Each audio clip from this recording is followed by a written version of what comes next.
नमस्कार, मैं हूं शैलेंद्र सिंह और आप देख रहे हैं हमारा YouTube चैनल शब्द शब्द शैलेंद्र सिंह। 2024 के लोकसभा चुनाव का परिणाम आ गया। ये परिणाम वैसा नहीं रहा जैसी योजना बना के भारतीय जनता पार्टी चली थी। भारतीय जनता पार्टी ने शुरुआत में कहा था कि भारतीय जनता पार्टी अपने लिए 370 सीटों का लक्ष्य रख रही है और एनडीए के लिए 400 पार का नारा दिया था, लेकिन इस चुनाव के परिणाम ने ये दोनों ही नारे ध्वस्त कर दिए। बावजूद इसके भारतीय जनता पार्टी की अगुवाई वाला एनडीए गठबंधन बहुमत की संख्या को हासिल करने में सफल रहा है और ऐसे में ये साफ है कि तीसरी बार भारत में एनडीए की सरकार बनने जा रही है और प्रधानमंत्री नरेंद्र मोदी होंगे। ये बात और है कि भारतीय जनता पार्टी 2014 और 2019 के लोकसभा चुनाव में जिस तरीके का बहुमत लेके आई थी वैसा बहुमत उसके अपने पास नहीं है, लेकिन एनडीए बहुमत में है।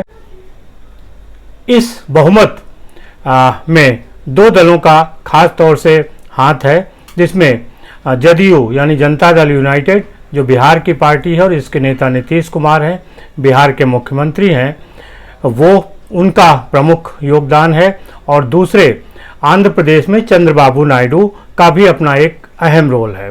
इसलिए ये कहा जा सकता है कि अब एनडीए की जो सरकार है उसके किंग भले ही नरेंद्र मोदी हों, लेकिन किंग मेकर की भूमिका चंद्रबाबू नायडू और नीतीश कुमार के पास है। जो विरोधी दल हैं वो इसको दूसरी तरीके से देख रहे हैं और उनका कहना है कि एनडीए चंद्रबाबू नायडू और नीतीश कुमार की बैसाखी के ऊपर ही सरकार बना रहा है। भारतीय जनता पार्टी को लेके तमाम तरीके के विश्लेषण किए जा रहे हैं। चुनाव से पहले किए गए थे, एग्जिट पोल में किए गए, लेकिन ये सारे जो विश्लेषण थे वो फेल हो गए। ये विश्लेषण फेल क्यों हुए, अब इनकी एक अलग तरीके से समीक्षा की जा रही है।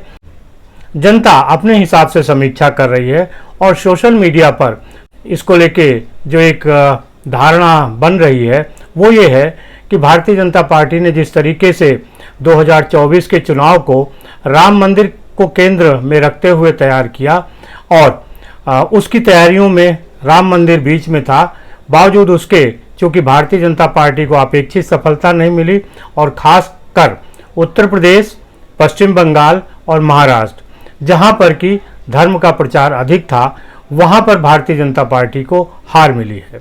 लिहाजा सोशल मीडिया पर यह माना जा रहा है कि ये राम मंदिर मुद्दे की हार है। इसके पीछे कुछ कारण और हैं, क्योंकि 1991 में उत्तर प्रदेश पहली बार भारतीय जनता पार्टी ने बहुमत हासिल किया था और कल्याण सिंह मुख्यमंत्री बने थे, लेकिन कुछ ही साल में 1992 में अयोध्या में बाबरी मस्जिद विध्वंस हुआ और कल्याण सिंह की सरकार बर्खास्त हो गई। इसके बाद 2017 तक भारतीय जनता पार्टी को बहुमत की सरकार का इंतजार करना पड़ा। इस बीच में एक सरकार मिली जुली बनी जिसमें कल्याण सिंह भी मुख्यमंत्री रहे, राम प्रकाश गुप्ता रहे और राजनाथ सिंह रहे, लेकिन वो मिली जुली सरकार थी और उसने राम मंदिर से अपने को दूर कर लिया था। मिली जुली सरकार केंद्र में भी भारतीय जनता पार्टी की बनी थी जब अटल बिहारी वाजपेयी प्रधानमंत्री बने थे। वो भी सरकार 3 बार बनी, पहले 13 दिन चली, फिर 13 महीने चली और फिर 5 साल चली, लेकिन अटल बिहारी वाजपेयी की वो सरकार भी खुद को राम मंदिर जैसे मुद्दों से दूर रख के चल रही थी। लेकिन जब 2014 में भारतीय जनता पार्टी को बहुमत मिला, 2019 में बहुमत मिला, तो उसने अपने कोर इशू राम मंदिर, धारा 370 और कॉमन सिविल कोड पे काम किया। अब 2024 का चुनाव हुआ और वहाँ भारतीय जनता पार्टी को अपने बल पे बहुमत नहीं मिला, यानी अब वो सहयोगी दलों के ऊपर निर्भर है। ऐसे में जो भारतीय जनता पार्टी के अपने कोर इशू हैं वो दरकिनार किए जाएंगे। जिस तरीके से अटल बिहारी वाजपेयी ने उस समय इन मुद्दों को किनारे किया था, आने वाले दिनों में भारतीय जनता पार्टी की जो नई सरकार बन रही है, एनडीए गठबंधन की जो नई सरकार बन रही है, वो भी ऐसे मुद्दों को दरकिनार कर सकती है। इसमें काशी विश्वनाथ का मंदिर है, मथुरा का मंदिर भी है और राम मंदिर भी है।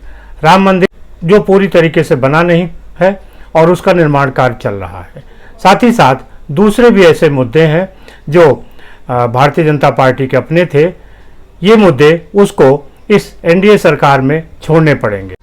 और इसकी वजह यही है कि भारतीय जनता पार्टी को बहुमत से सरकार चलाने का अधिकार नहीं मिला है। तो एनडीए की सरकार जो 2024 में बन रही है वो वैसी ही होगी जैसी 1999 में अटल बिहारी वाजपेयी की सरकार बनी थी। आपको क्या लगता है, जरूर बताइएगा। शुक्रिया, धन्यवाद।